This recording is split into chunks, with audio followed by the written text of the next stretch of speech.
Donc, hello, j'espère que vous allez bien, guys. Actuellement, on annonce aussi une nouvelle.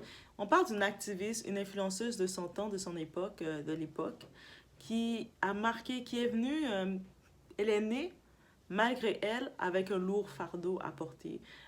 On lui avait déjà donné un bilan de vie qui allait être sa vie à elle, qui est devenu son message, son appel. Elle est née Elle a été abandonnée à l'hôpital de Las Vegas, déjà pour commencer. Et en étant abandonnée à l'hôpital, comme petit bébé qui arrive, sa mère l'a abandonnée.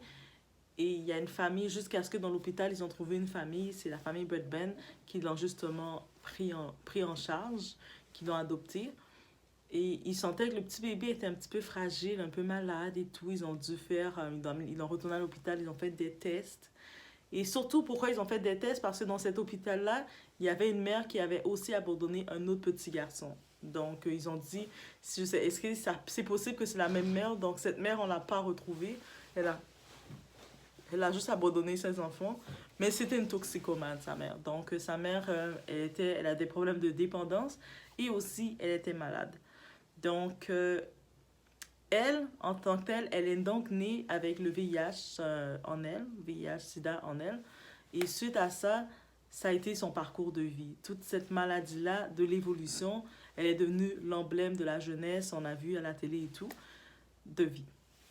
Donc, on y va sur ce, It's About Everything, et on parle de cette activité.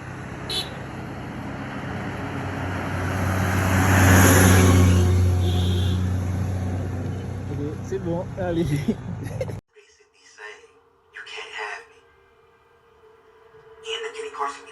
Alors, qu'est-ce qu'on a de Idea? Son premier passage qu'elle a fait à la télé qui a été marquant, elle avait 5 ans à l'époque et elle était à l'émission de Oprah Winfrey. Donc, on s'appelle quand Oprah Winfrey, elle avait son talk show où elle disait « You get a car » où elle donnait des cadeaux à tout le monde. Le temps de cette Oprah, mais c'était cette Oprah-là. Et elle avait reçu cette petite de 5 ans. Et cette petite de 5 ans, elle venait annoncer qu'elle est née justement avec le VIH et que tout ça. Donc, toute bébé, elle était déjà sous traitement. Elle avait déjà ce fardeau à porter. Et donc, elle a tout de suite compris que sa vie, tant qu'elle était en vie, elle devait passer un message. Parce qu'il y avait beaucoup d'autres personnes, surtout des enfants, des bébés qui étaient nés avec ce fardeau aussi, avec ce poids, oui. Et elle parle aussi, elle est donc devenue rapidement le visage de la maladie, de tout ça. Elle a passé, on l'a vu à Oprah, c'était en 96. Elle a passé aussi à Nickelodeon avec Magic Johnson. On sait le joueur de basket qui aussi est atteint du VIH. Et justement, plus tard en la rencontrant, elle avait tellement créé un impact dans la vie de Magic Johnson parce il a sa fondation et justement c'est pour donner une bonne image aux gens qui sont atteints de ça et puis pour retirer une certaine stigmatisation qui était là. Et lui, Magic Johnson a dit qu'en rencontrant cette petite, elle a impacté. Lui qui est grand joueur de basket et tout, mais il a été impacté par elle. C'est sûr que lui annonçait ça, il a eu la maladie avec des relations non protégées. Elle l'a eu parce que sa mère était une toxico, donc sa mère, dans son mode de vie, elle a été atteinte, contaminée, et elle a contaminé ses enfants ou son enfant. On ne sait pas combien d'enfants, mais on laisse entendre peut-être qu'il avait d'autres enfants qu'elle avait laissés parce que avec son mode de vie, elle ne pouvait pas s'en occuper. Et aussi, peut-être sa mère biologique, elle savait que en la laissant comme ça, elle a permis à cet idéal d'apporter un message, d'apporter sa voix. Suite à ça, Idea aussi, suite à son passage dans Nickelodeon avec Magic Johnson, elle a aussi créé sa fondation, Idea L. Baldwin Foundation, justement pour être un message positif, être un message aussi de savoir que, oui, c'est sûr que c'est un bilan de vie à vie, comme cet état de maladie, c'est à vie, mais au-delà de ça, c'est pas la mort, c'est comme de ne pas stigmatiser le monde. Donc, elle est venue apporter un autre message.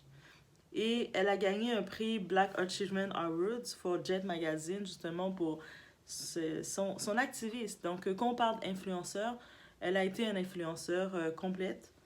Donc, au-delà de ça, elle a passé dans l'émission de Maury Povich Show. Si vous avez passé le côté américain, on a tout entendu le show Maury. Maury, c'est vraiment un très gros show. Au-delà de faire les You Are Not the Father, mais il reçoit du monde, il fait beaucoup d'impact aussi sur différentes, qu'est-ce qui se passe dans la communauté. Donc, elle avait été là aussi. En 96, elle a assisté au Parti national, à la Convention nationale des Républicains. Elle, avec l'aide de sa famille, justement, ils ont écrit. Quand je dis sa famille, c'est sa famille adoptée qui l'ont pris en charge parce qu'on sait que sa mère biologique, elle était plus apte. Elle n'a pas de contact avec elle. Les broadband. Ils ont donc écrit un livre, si jamais ça vous intéresse de savoir un peu plus sur ses états, le message qu'elle passe. C'est You Get Past the Tears. On peut passer au travers les larmes. Et en 2004, elle avait participé en 2004 à Extreme Home Makeover avec sa famille. En 2014, elle a été officiellement la porte-parole de la fondation de Magic Johnson, justement. Et c'est là que Magic Johnson disait que quand elle était là, toute petite, elle avait vraiment marqué. Elle a pris le temps pendant sa vie de démystifier c'est quoi la maladie, de conscientiser les gens, à se protéger, conscientiser les gens à faire attention, de ne pas banaliser le tout. Des fois, beaucoup de personnes vont se dire, tant que ça ne les arrive pas, tant qu'ils ne voient pas du monde proche d'eux que ça les arrive, ils voient ça de loin. Ou d'autres personnes vont se dire qu'avec les médicaments d'aujourd'hui, mais c'est normal. Oui, en tant que tel, tu as une certaine vie normale, mais il y a les médicaments qu'il faut prendre et il y a les effets aussi qui viennent derrière. Que tous les médicaments, depuis son enfance, c'est ça qu'elle prend, ces médicaments-là, ça donne des effets. À chaque fois qu'elle était dans la période, dites-vous, elle est morte à 36 ans. Donc, dites-vous que tous les médicaments, elle a vécu les changements de médicaments ou ce que les effets néfastes que ça donne des crampes, des douleurs et tout ça. Donc, elle était vraiment très transparente pour vraiment faire des campagnes de sensibilisation. Étant une enfant avec la maladie, donc très jeune, elle servait de porte-parole, elle allait faire des visites, elle allait voir, parler de ça aux gens, mettre un visage sur la maladie. Et aussi, elle parlait aussi les coûts pour traiter la maladie. Donc, elle laissait entendre que en moyenne, pour les médicaments qui sont faits, en moyenne d'une vie, quelqu'un qui est pour traiter le HIV, c'est 379 668 $. Et puis, c'est beaucoup. Et c'est sûr que dans des pays, quand on regarde dans des pays développés comme États-Unis, tout ça, il y a les assurances, c'est couvert, elle avait des couvertures, mais il y a beaucoup de gens qui n'ont pas ces moyens-là réellement, ils n'ont pas les assurances réellement, il y en a beaucoup en ayant cette maladie-là, qui souffrent de maladies mentales, qui souffrent de dépression, qui se laissent aller, qui essaient de couvrir leur douleur dans d'autres substances pour se geler le corps. Et puis, c'est peut-être le cas de sa mère biologique. Donc, elle a aucune guerre, aucune rancune contre sa mère biologique. Peut-être au début, elle n'avait pas de la guerre contre sa mère biologique, comme on l'a su. Mais elle avait des larmes de dire pourquoi c'est sa vie. Jusqu'à ce qu'elle comprenne qu'elle a un message à passer. Et vraiment, c'est ça pour ça, je tenais à partager avec vous. Dans la description, guys, je vous ai mis un petit lien de son apparition à Oprah, de la petite fille de 5 ans qu'on voyait et qui avait ému tout le monde. Je pense qu'on regardait cette petite fille-là, on voit 5 ans. À 5 ans, t'es bébé là. À 5 ans, tu dessines sur les murs. Mais moi, en tant que tel, à 5 ans, je dessinais encore sur les murs. Je prenais des crayons, je prenais mon marqueur et puis je faisais des dessins sur les murs. Donc, elle, à cet âge-là, elle avait déjà une autre réalité de sa vie qu'elle se disait ce elle allait vivre demain. Donc, c'est ça. Donc, elle racontait avec ses médicaments que justement, pour les médicaments, le monde, il faut les prendre continuellement. S'il y a un moment que tu sautes tes médicaments, mais ton corps, il peut perdre toutes les protections et puis c'est fini, ça peut être fini pour toi. C'est comme, tu vas devoir rechanger la formule. C'est-à-dire que tu dois réellement être continu dans tes médicaments, tu peux rien sauter. Et c'est 3 médicaments par jour en tant que tel qui doivent être pris, les antiviraux qu'elle prenait, elle. Bref, en tant que telle, comme activiste, elle était très transparente et elle expliquait vraiment la situation. Elle était vraiment dans la prévention, de sensibiliser les gens et oui, son terme, elle disait, c'est une death sentence. C'est-à-dire, c'est une sentence à vie. tu peux pas faire marche arrière. C'est comme, quand tu as cette sentence-là, ça va toujours rester. Tu vas toujours devoir prendre tes médicaments, tu vas toujours devoir être dans un certain mode de vie et c'est tout. Quand même, on peut regarder de quand elle avait 5 ans dans l'émission d'Oprah, on se rappelle, on regarde le clip, j'ai mis le clip, comme dans son clip, elle disait que elle aurait voulu être assez grande jusqu'à 10 ans, 12 ans. Elle avait 5 ans, elle voyait déjà son espoir de vie. Si elle vit jusqu'à 10 ans, c'était le maximum. Est-ce que vous imaginez? Donc, elle a quand même pu vivre de 5 ans jusqu'à 36 ans. Elle a donc pu voir sa dizaine, sa vingtaine et se rendre à sa trentaine. C'est sûr que oui, c'est la vie, comme il y a une fin.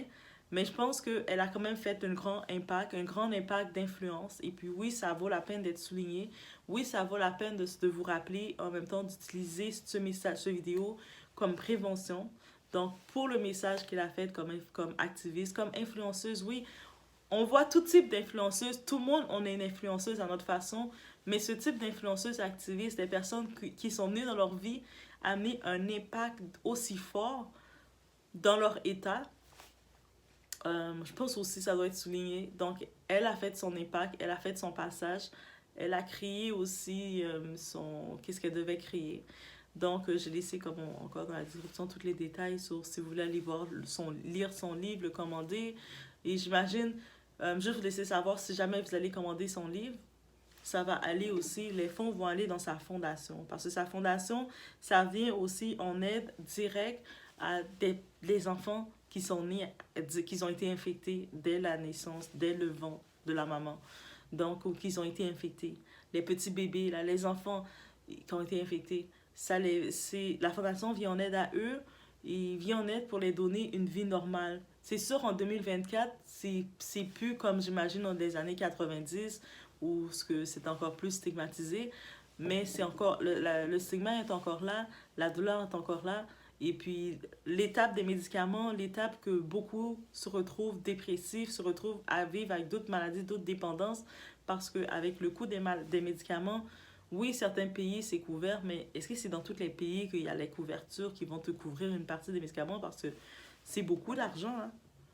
J'étais pas au courant. En vrai, je n'étais pas au courant que c'était aussi cher que ça, les médicaments de ça, à 379 000 en moyenne, là, les coûts pour traiter la maladie. Et dites-vous que elle, étant activiste, étant quand même une personnalité publique, elle a quand même beaucoup d'avantages, des assurances qui viennent l'aider. Elle a des moyens. Mais imaginez quelqu'un, là, dans une vie avec 379 000 668. Donc, qu'est-ce qu'on peut utiliser dans ce vidéo, dans ce message? On peut utiliser de faire attention à vous. On dit toujours faire attention à sa santé, faire attention à vous, que ce soit de... On sait jamais. La maladie, c'est pas écrit sur le front de personne, c'est pas écrit sur personne. Donc, protégez-vous quand vous devez vous protéger. Si vous pratiquez l'abstinence, pratiquez l'abstinence. Si vous devez... Il y a plusieurs façons que ça peut... quelque chose peut arriver.